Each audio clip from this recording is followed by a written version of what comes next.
Hey guys, this is Jim from moveSKILL. This is Beth. She's going to be helping us out today. One of the things that we want to talk about today is the step up.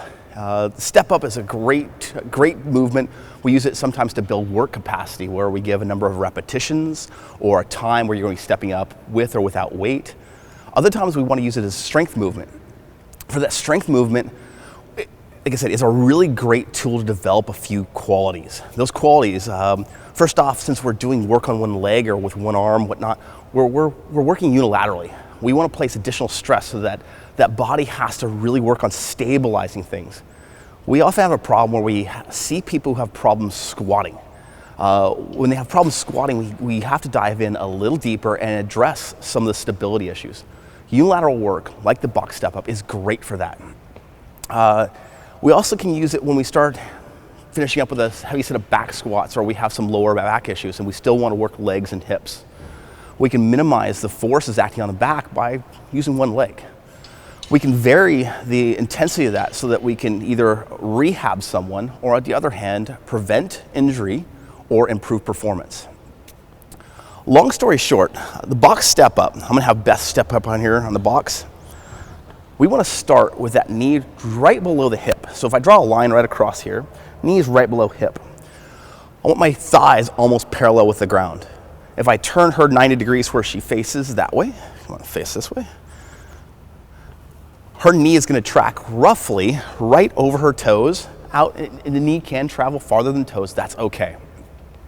This is how we want to set up for it. If I looked right here, I'm going to have my foot drawn slightly forward so that when she steps up, she's going to have a little bit of an urge to almost want to fall backwards. As she steps up, I don't want her springing off the toe. Go ahead and spring a couple times. Yeah. And so she drives that with that toe off to get her off the ground. Don't want that. What I'm asking that she does is dorsiflex, or pull that toe back as she steps up. So it becomes very much a strong drive up, and then she controls the descent down. This is where we would add tempo.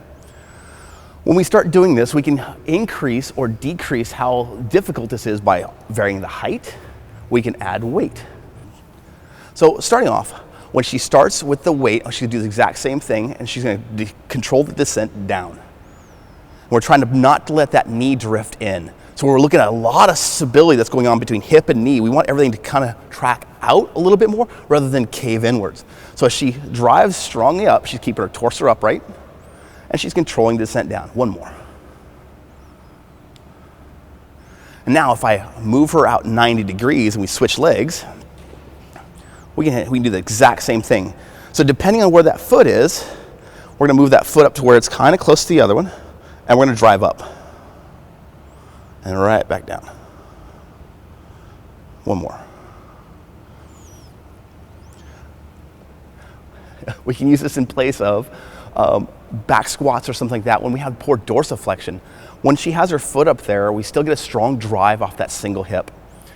A couple of other tools that we can use, kettlebells are a great thing. Barbells are another wonderful item to use. So if I hand the barbell to her, she's going to place it on her shoulders. She's going to find that same position. So heel's going to be right behind, very upright torso. She's going to drive strongly up and then control the descent down. Right back up. Come back down. Now switch 90 degrees. So again, from the front, we're looking to make sure that that knee isn't caving inward. We drive up and then control on the way down. You notice that we're really working hard to stabilize that knee. Perfect. And right back down. Sometimes we're going to ask that you drive the hips way back and really not let the knees travel forward. Sometimes when we're prepping for movements like a pistol, we want to learn to really drive back and use our hips. So as we do this, she's actually going to tilt her torso way more over and reach out in front of her for stability. Her knee is not going to track that much farther forward, and then she's going to gently transfer weight onto her heel and then drive right back down. And she's going to do all that under control.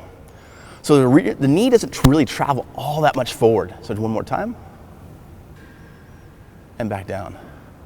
Similar as before, when we ask you to drive backwards with this, 90 degrees please, we're looking, how do we control that knee? Strength has to have stability to go with it. So as we drive backwards with the hip, we're gonna watch that knee and we're gonna watch how it moves, and she's gonna force herself to have control. We're looking to build that.